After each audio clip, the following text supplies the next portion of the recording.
I'm 23 and my ex-girlfriend is 20, we met in college. I've since graduated but she has 2 years left. She's 21 weeks pregnant and wants to put the baby up for adoption. She was around 14 weeks pregnant when she told me she was pregnant. We had already broken up 2 months before that and I honestly had no idea she was pregnant. She said she needed space to make her own decision and that's why she didn't tell me. From the moment she told me she was pregnant I told her I would support whatever decision she made. I respect that it's her decision. I believe in a woman's right to choose and all that. I feel guilty that I got her pregnant. I'm internally panicking at the idea of a baby and the idea of being a father is wild and unreal to me right now. But when she told me she was planning to put the baby up for adoption it felt like a gut punch. She's already connected with an adoption agency and looking at possible adoptive families. In no way do I think she should be forced to be a parent. I would never want to contribute to that. I completely understand her reasoning. It's just making me feel sick. She seems as content as she can be with the decision. She knows this is the right decision for her. I don't know if I can consent to it. I've started researching contested adoptions. I think it's sort of crazy and I'd have to be willing and prepared to completely support and parent the baby on my own and be able to prove it. I feel guilty thinking about coming in and ruining all of her plans. Maybe it wouldn't be fair to anyone for me to do that, but I'm becoming more uncomfortable with the idea of adoption every day. I've not told her how I feel because I know it took her a while to come to her decision and even though she feels it's the right one it's also a highly emotional thing for her. I spend a lot of time trying to rationalize why adoption is the best thing for everyone. Update 1. I was really surprised by how many people responded and honestly, the advice was all over the place and admittedly some of it got me pretty worked up. I think it really helped hearing some unbiased thoughts of my situation though. There's no huge update really. I've decided that just sitting here passively and not saying anything won't get me anywhere. My ex and I are in regular communication. We don't talk every day but we text every few days. She told me she can't find any adoptive parents that feel right yet. She really wants me to start looking at the stuff the adoption agency has sent. She asked if I had looked and I told her I skimmed some stuff but it doesn't really make me feel good. That was my opening to tell her I'm really not sure how I feel about adoption and I'm having second thoughts regarding my own desire to parent my child or not. She asked me what I was really trying to say and I tried to communicate that I'm not saying she should keep the baby and be a parent right now. I understand why this is the best decision for her, but I'm not sure if it's the best decision for me. She said, "What? You're going to be a single dad?" Ha ha ha. I told her maybe, it's not that crazy. She said it is crazy and don't do this to me. She basically feels like if I do that, even if I don't hold it against her, she's still legally the mom and suddenly she'll be this horrible deadbeat parent who isn't involved with her child at all. By placing the baby with another family, she breaks the legal ties and she doesn't have to feel like she's quite as shitty of a person. Even my own mom is unsure of how to feel about what I'm considering it, but she would support me. She understands my feelings about not wanting my child to be raised by other people, but worries I'm biting off more than I can chew. She still support me 100%. She thinks it's crazy but she also thinks I can do it if it's what I want. I admittedly read like a baby about it to my mom and in true mom fashion she thinks I need to follow my heart. Update 2. I've decided to pursue custody of my child and will not be consenting to an adoption.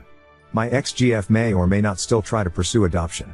There's no way to know right now because she hasn't talked to me since I told her I was uncomfortable with adoption and exploring my own options. I have a consultation with a lawyer next week.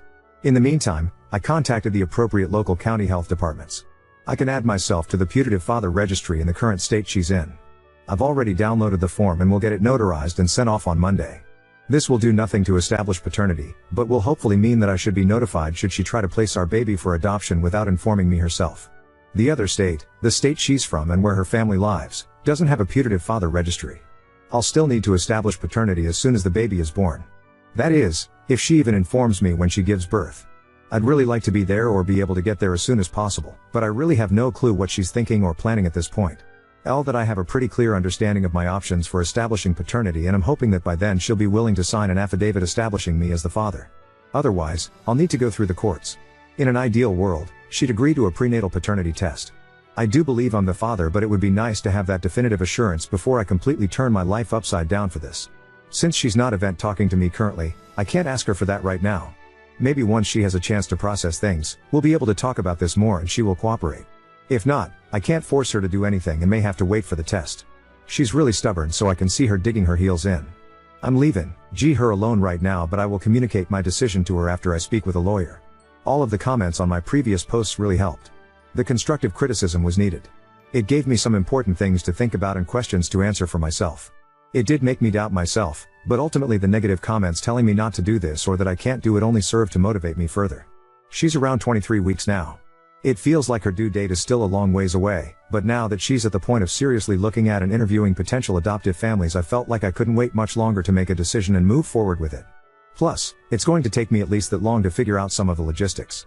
I previously had no clue how expensive daycare is, or that wait lists are often months or sometimes even more than a year long. I need to save money, start budgeting, maybe even considering moving slightly closer to family. I haven't figured anything out beyond just making the decision, but that was probably one of the hardest parts. I think if we end up back here, I will plan to move closer to my family. Not that I plan to make them raise my child. It'll just be better to have that safety net if people a little closer. But somebody else made a good point about not moving yet. If my ex decides she wants to be involved with the baby, I will have to be prepared to move to where she's at. She lives a few states away. I'm not trying to force that on her, but on the back of my mind I know there's a possibility that she could change her mind. I will not live state away from my kid, and I'm not out to have full custody or keep her away if she does end up changing her mind. I think best thing for me to do will be to save the money so that I'm prepared if when I should need to move, wherever that might be. My ex-girlfriend gave birth to my daughter on New Year's Day and didn't inform me until today. I'm so pissed off that she would do something like that to me. I had asked her to please let me know when she went into labor so I could do my best to get there ASAP.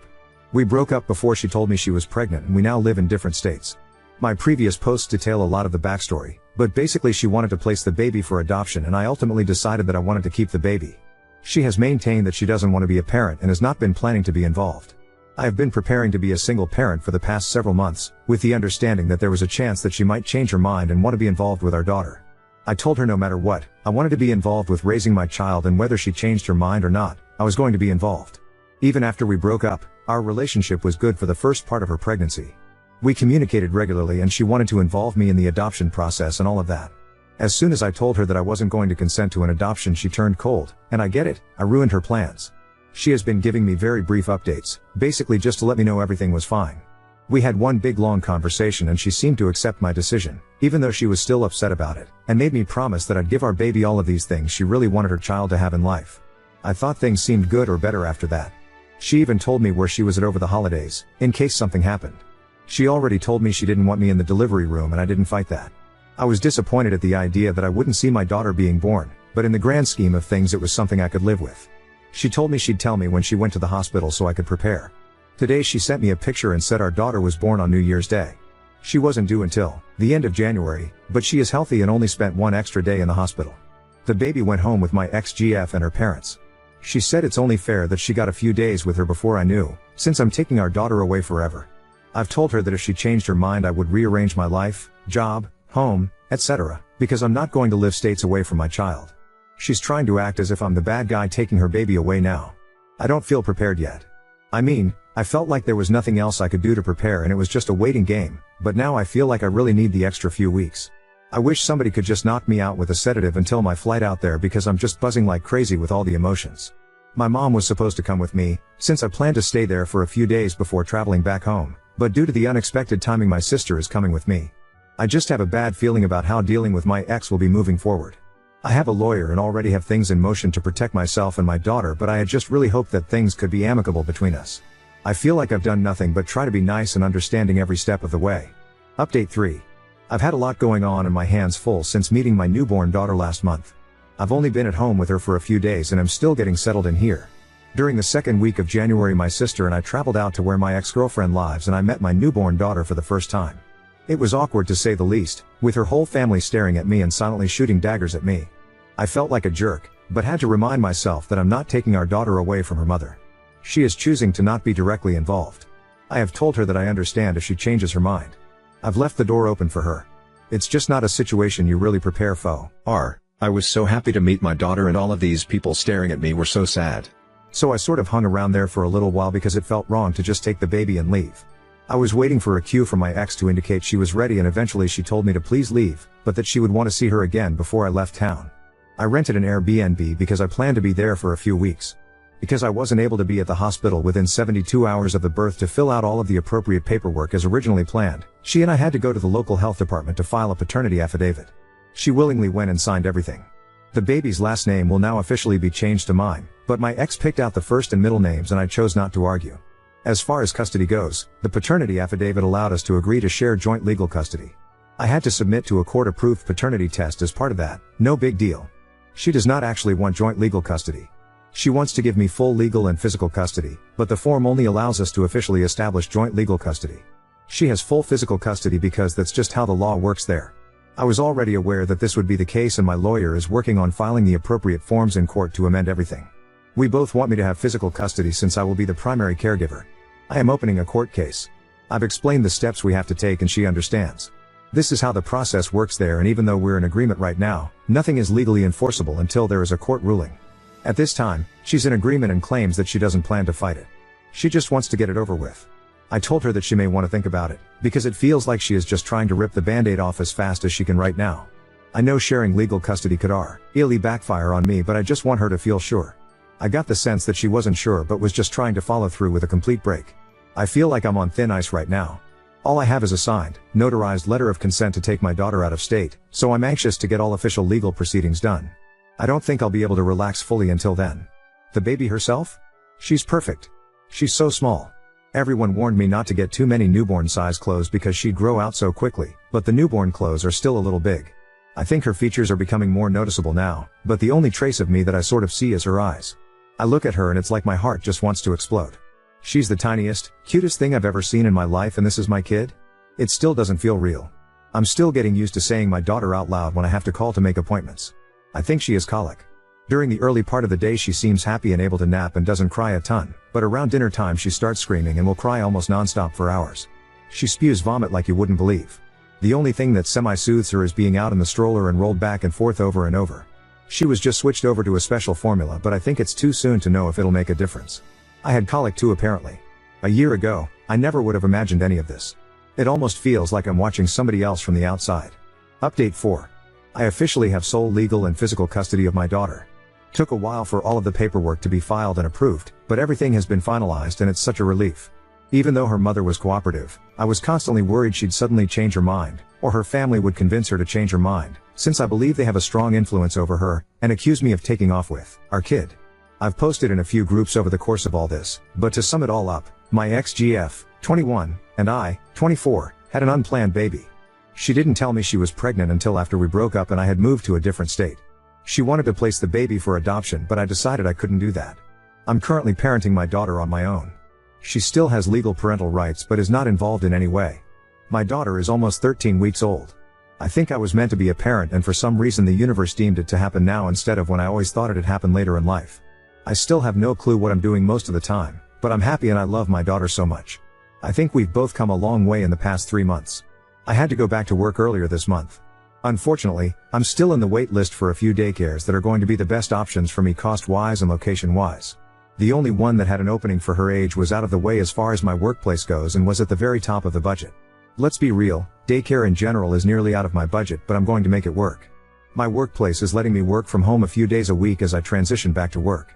They all know the situation and have been very accommodating. On the days I go into the office, my grandma is watching her for now. I admit, I actually felt really depressed when I had to go back to work. As much as I was looking forward to the adult interaction again, I was sad. I might have actually cried once. I hadn't heard from her mother since I brought my daughter home for the first time. I did have to reach out to her a few times regarding the status of some paperwork that we filed, but I did not mention the baby, send unsolicited photos, etc. I know she said she doesn't want to be a mom, but I guess I found it weird that she never even asked about her once. Now she's reached out. I'm assuming that the custody stuff may have played a part. I don't really know. She asked if I could send her some pictures, and I did. Then she asked what if I want to see her in person? Well, okay. But I told her she'll have to come here. I don't have any PTO time and I don't think it makes sense for me to have to travel states away with a baby for her to see her. She said she doesn't know when she'll have the money and time to do that. I told her I don't know what to tell her then. It seemed like she either wanted me to go to her or for me to pay for it. I can't do either of those things. How do I still feel bad for her for some reason? Update 5. I've posted several times, but it's been a while. I don't have much time to post or respond to the messages I receive here anymore, but I'm on vacation this week, my daughter's first trip to the beach, and I have some free time. Honestly, I guess I'm feeling really good and just a little bit petty and wanted to share an update as a response to everyone who said I wouldn't be able to handle it or that I'd be begging/forcing my child's mother to be involved. I don't expect anyone reading this to remember anything about my story. Long story short, my ex-GF from college got pregnant and planned to place our baby for adoption. I really did try to accept it and go along with it, but I couldn't wrap my head around having a child out there. I've been raising her as a single parent without any real involvement from my ex. I accepted that this would be the case and I respect her choice. I have a very supportive family, so I have help in that way for sure, but nobody is raising my daughter for me. My daughter will be 6 months on July 1st. She's doing really well for the most part. She's been diagnosed with Sandifer syndrome, which is something most people, including myself, have never even heard of. She has uncontrollable muscle spasms after eating due to acid reflux, which her originally pediatrician brushed off and made me feel like I was just worrying too much or overreacting to hear colic and severe projectile vomiting after meals. Luckily, this isn't a life-threatening illness or something that should affect her for the rest of her life. It should clear up by the time she's 1 to 1.5 years old, if not sooner. She's already doing better with some diet changes and some other changes on my part as far as feeding positions, frequency of feeding, etc. She's doing so well now that the doctor is holding off on putting her on medication and thinks she probably won't need it. She developed a secondary condition called torticollis, which is essentially short right neck muscles that cause her head to turn to side, so she's going to weekly physical therapy for that, and thankfully it's something that can be resolved and isn't a lifelong condition or anything like that.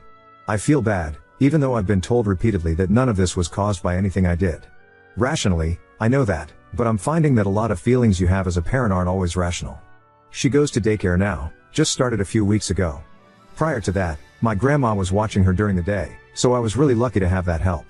I'm still learning to be comfortable with dropping her off at daycare.